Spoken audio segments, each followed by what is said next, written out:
पुनर्जन्म। कहानी है पूना की एक मिडिल क्लास सोसाइटी की। 40 साल का अजीत अपनी पत्नी मंदा के साथ लंच खत्म करके मीठी मीठी बातें कर रहा था।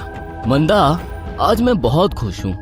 ऐसा लग रहा है सारा बोझ हल्का हो गया। इसलिए तुम्हें मुझे थैंक यू बोलना होगा। वो क्यों? साइकाइट्रिस्ट के पास जाने का आइडिया मेरा जो था। ये सुनकर अजीत रोमांटिक होते हुए बोला, ओह, तो तुम्हें थैंक यू चाहिए। मंदा डार्लिंग, आज रात भर थैंक यू देने का मन है मेरा। मंदा खिलखिलाकर हंसती हुई बोली, तो जाकर बेडरूम में इंतजार करो, मैं दरवाजे बंद करके आती हूँ। अजीत बेडरूम की तरफ निकल गया और मंदा दूसरी तरफ निकल गई। बाहर के सारे लाइट्स और बाकी खिड़की दरवाजे अच्छे से चेक करने के बाद मंदा हॉल का दरवाजा बंद करने ही वाली थी कि तभी अचानक मंदा को झट से किसी ने पीछे खींच लिया। वो था अजीत। क्या कर रहे हो? ये दरवाजा बंद मत करना। अजीत, तुम फिर से वही हरकत कर रहे हो। बहस मत करो, चुपचाप अंदर जाकर सो जाओ। मंदा कुछ भी नहीं बोली। वो सीधे बेडरूम की तरफ निकल गई। पागल औरत, कोई अपना घर के बाहर खड़ा हो तो दरवाजा बंद नहीं करना चाहिए, उसे अंदर लेना चाहिए और फिर दरवाजा बंद करना चाहिए। मन्नू, अंदर आ जाओ। और अचानक बाहर से किसी ने हॉल में कदम रखा। वो था किसी 55 साल के बुढ़े का काफी भयानक भूत। अजीत, क्या मैं अंदर आ सकता हूँ? मन्नू, तुम ऑलरेडी अंदर ही हो। अजीत, तुम समझे नहीं मैं क्या कहना चाहता हूँ। मैंने पूछा क्या मैं तुम्हारे अंदर आ सकता हूँ? इधर बेडरूम में मंदा काफी अस्वस्थ होकर बैठी थी। उसने डॉक्टर मनीष को कॉल किया। अब हेलो सर, मैं मंदा बोल रही हूँ। हाँ मंदा जी, बोलिए। अजीत फिर से बहक गया है। क्या करूँ, कुछ समझ नहीं आ रहा। वो घर का दरवाजा बंद ही नहीं करने दे रहा। डोंट वरी, उसे जो करना है उसे करने दीजिए। हमारी ट्रीटमेंट काम करेगी, भरोसा रखिए। वो कुछ नहीं करेगा, थोड़ी सी मनमानी और फिर थक कर सो जाएगा। आपने मेडिसिन दी है ना? मेडिसिन का नाम सुनते ही मंदा का दिल अचानक बैठ गया। हे भगवान, सारी मेडिसिन तो अजीत के पास है। अजीत, अब मैं आ गया हूँ। पिछला जन्म इस जन्म से मिल चुका है। मैं महसूस कर पा रहा हूँ तुम्हारी इस जन्म की आत्मा कितनी तड़प रही है अंदर। लेकिन चिंता मत करो, एक एक करके मैं उस आत्मा की सारी पहचान मिटा दूंगा, बिल्कुल इस मेडिसिन की तरह। अजीत के पीछे मंदा काफी भयभीत खड़ी थी। अजीत, पीछे मत देखो। मन्नू, मंदा आई है, मुझे उससे बात करने दो। नहीं, उसे नहीं देखना है। मन्नू प्लीज, मैंने तुम्हें अपने घर और शरीर में जगह दी क्योंकि मैं तुम्हें पहचान गया। तुम मेरा पिछला जन्म हो, लेकिन इस जन्म का भी तो मेरा कोई अस्तित्व है। मंदा मेरी जिम्मेदारी है।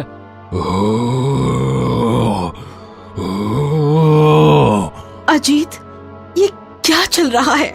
मंदा, तुम जाओ यहाँ से, मैं तुम्हें बेडरूम में आकर मिलता हूँ। नहीं, मैं यहाँ से कहीं नहीं जाऊंगी। तुम पागल हो गए हो। सारी दवाइयाँ जला दी। मैं डॉक्टर मनीष को कॉल करती हूँ, वही तुम्हारा इलाज करेंगे। ऐसा कहकर मंदा ने मोबाइल निकालकर कॉल किया और मन्नू गुस्सा हो गया। मैं छोड़ूंगा नहीं तुम्हें। मंदा, मंदा बचाओ मुझे, मुझसे बहुत बड़ी गलती हो गई मंदा। मैंने मेरे पिछले जन्म को इस जन्म का शरीर दे दिया। अब वो मुझे फिर से 100 साल पीछे मेरी उस दुनिया में ले जाना चाहता है जिसे मैं शरीर के साथ छोड़ आया था। ये मनीष कॉल क्यों नहीं उठा रहा? मंदा, ये मन्नू मुझ पे हावी हो रहा है। मेरे सामने आओ मंदा, मैं तुम्हें देखना चाहता हूँ। नहीं अजीत, वो सामने आ गई तो मैं संभाल नहीं पाऊंगा। इतने सालों बाद मिले हो तुम मुझे, मैं तुम्हें छोड़ना नहीं चाहता। मंदा, बचाओ मुझे। डोंट वरी अजीत, मैं कुछ करती हूँ। तुम्हें कुछ करने की जरूरत नहीं, अब मैं तुम्हें मिटा ही दूंगा। मंदा, मंदा मेरे सामने आओ, मुझे ताकत मिलेगी। ओह, मुझे डर लग रहा है अजीत। मन्नू अजीत का शरीर लेकर पीछे मंदा की तरफ बढ़ने लगा और मंदा भाग पाती या फिर अजीत उसे बचाने के लिए जोर लगाता, उससे पहले ही उसने मंदा का गला पकड़ लिया। अजीत, क्या कर रहे हो? छोड़ो मुझे छोड़ो। मन्नू छोड़ो उसे, मन्नू छोड़ो।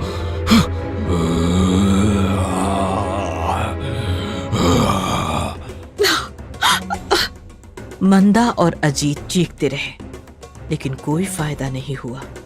मन्नू ने अजीत के हाथों से मंदा के गले पर अपनी पकड़ और ज्यादा मजबूत की और मंदा को तड़पा तड़पा कर मार डाला। जैसे ही मंदा की लाश नीचे गिर गई, अजीत को जोरदार सदमा पहुंचा। बस एक ही आखिरी चीख निकली अजीत की और उसके शरीर से अपनी आवाज चली गई, हमेशा हमेशा के लिए। मंदा के साथ साथ अजीत भी शांत हो गया। अब बचा है सिर्फ मन्नू। मन्नू को दोबारा जन्म मिल गया। अब मन्नू अजीत को उसकी पुरानी दुनिया में ले जाएगा और वही करेगा जैसे मन्नू चाहता था। तभी अचानक तेज हवा चलने लगी, मौसम बदल गया और बाहर से घर के अंदर एक औरत की आत्मा गुनगुनाती हुई अंदर आ गई।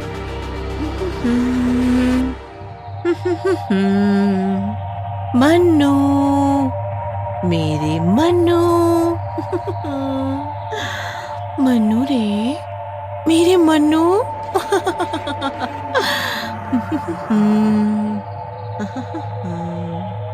वो आत्मा मन्नू के सामने आकर खड़ी हो गई। सुजाता, तुम यहाँ क्या कर रही हो? जहाँ मन्नू वहाँ मैं। इस जन्म में भी तुम मेरा पीछा नहीं छोड़ोगी। तुम्हारी वजह से कुछ नहीं कर पाया मैं जिंदगी में। घर, संसार, बीवी, बच्चे, बस इतना ही नहीं था मन्नू। चिंता मत करो मन्नू, मैं तुम्हारी शक्ल भी नहीं देखना चाहती। तो क्यों आई हो यहाँ? इस जन्म का अपना शरीर लेकर उस दुनिया में जाने के लिए जो तुम्हारी वजह से मैं जी नहीं पाई। इस जन्म का शरीर? हाँ, मंदा मेरा अगला जन्म है। उससे मारकर तूने उसका शरीर खाली कर दिया। अब मैं उसका शरीर लेकर निकल जाऊंगी। स्वार्थी औरत, मरने के बाद भी खुद के दम पर कुछ ना कर सकी। जा, शरीर ले और निकल जा यहाँ से। आत्मा नीचे गिरे मंदा के शरीर में जाकर लेट गई और फिर शरीर के साथ उठ गई। चल मन्नू, अब मैं अपने रास्ते, तू अपने रास्ते, बोलकर भी अब दोबारा मिलना नहीं। और फिर दोनों मंदा और अजीत के घर से बाहर निकले और मंदा और अजीत का शरीर लेकर मन्नू और सुजाता अपने अपने रास्ते, अपनी अपनी दुनिया में निकल गए।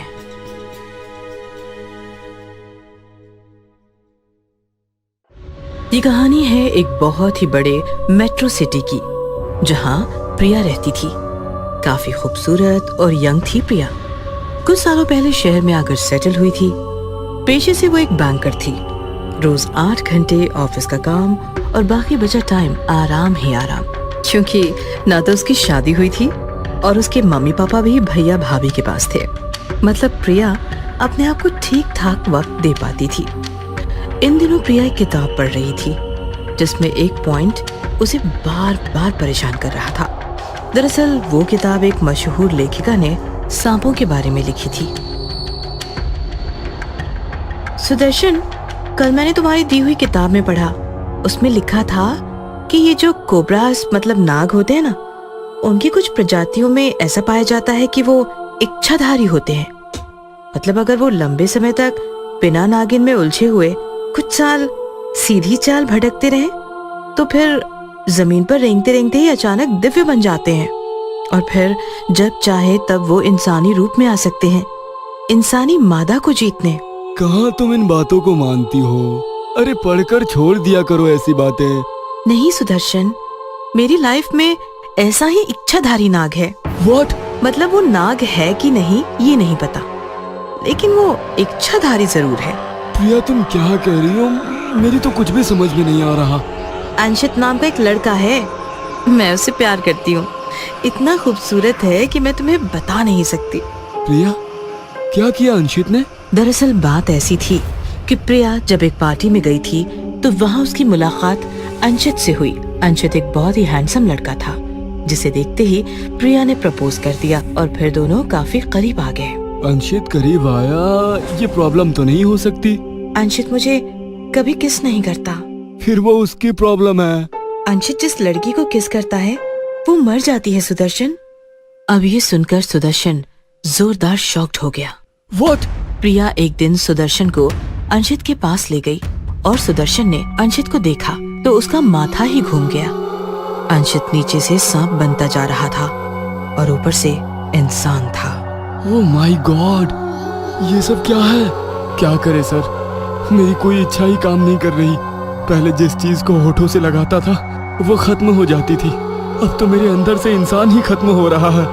मैं जानवर बन रहा हूँ, और वो भी कौन सा? तो सांप। डोंट वरी माय बॉय, सब ठीक हो जाएगा। मुझे टेंशन इस बात की नहीं है सर कि मेरा क्या होगा, मुझे टेंशन है कि मेरे बाद प्रिया का क्या होगा।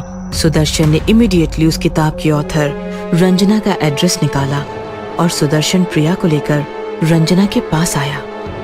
देखिए, मैंने आपसे अभी आपके बॉयफ्रेंड अंशित के बारे में सुना और आपको मुझे ये बताते हुए अत्यंत खेद हो रहा है कि वो आपसे लगातार झूठ बोल रहा है।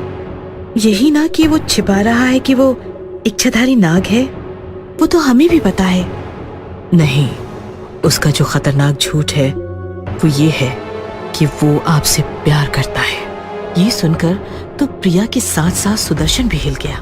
मैम कैसी बातें कर रही हैं आप? वो तो प्रिया को हद से ज्यादा चाहता है। तकलीफ में भी बस प्रिया के बारे में ही सोच रहा है। जानवर अपनी फीमेल को हद से ज्यादा नहीं चाहते, हमारी वाली हदें उन्हें लागू नहीं होती। वो बस फ्लेवर लेते हैं और मौसम टूटते ही छोड़ देते हैं। यहाँ उल्टा हो रहा है, मतलब वो आपको अपनी दुनिया में ले जाना चाहता है, क्योंकि वो इच्छाधारी है और इच्छा पूरी करने के लिए अलग अलग ढोंग रच रहा है।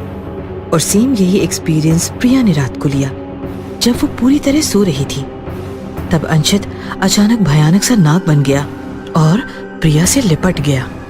वो प्रिया के होठों को डसना चाहता था, लेकिन डस नहीं पाया। प्रिया झट से जाग गई और उसने नाग को अपनी मुट्ठी में पकड़ लिया। काटो मुझे, मार डालो, क्यों रुके हो, मार डालो। नाग वापस आधा इंसान बन गया। माफ कर दो प्रिया, पता नहीं मुझे ऐसा क्या हो गया, मुझसे रहा ही नहीं गया। मैं जानती हूँ क्या इरादे हैं तेरे, मुझे अपनी दुनिया में ले जाना चाहता है ना तू। अंशित गुस्सा हो गया, काफी ज्यादा भयानक दिखने लगा और जोर से चिल्लाया। हाँ हाँ, मैं तुम्हें ले जाना चाहता हूँ अपने साथ, अपनी दुनिया में। मैं करीब 100-2 साल बिना नागन के रेंगता रहा। अब इच्छाधारी बनने के बाद ऐसी नागन पाना चाहता हूँ जो बस मेरी हो और किसी की नहीं। ऐसा कहकर अंशित जोर जोर से हंसते हुए हमला करने ही वाला था कि तभी सुदर्शन ऑथर रंजना को लेकर वहां आया। रंजना ने झट से फूंक मारी और अंशित इच्छाधारी नाग से नाग की छोटी सी गोली बन गया। रंजना ने वो गोली उठाकर एक शीशी में भर ली। आपका बहुत बहुत धन्यवाद रंजना, लेकिन आप इसे इच्छाधारी नाग की गोली बनाकर क्या करेंगी? रंजना मुस्कुराते हुए बोली, डोंट वरी, ऐसे सैकड़ों नागों से रोजाना रात खेलती हूँ मैं। और फिर रंजना झूमती हुई निकल गई। आगे उस इच्छाधारी नाग अंशित का क्या हुआ पता नहीं, लेकिन सुदर्शन ने तो अपनी प्रिया बचा ली।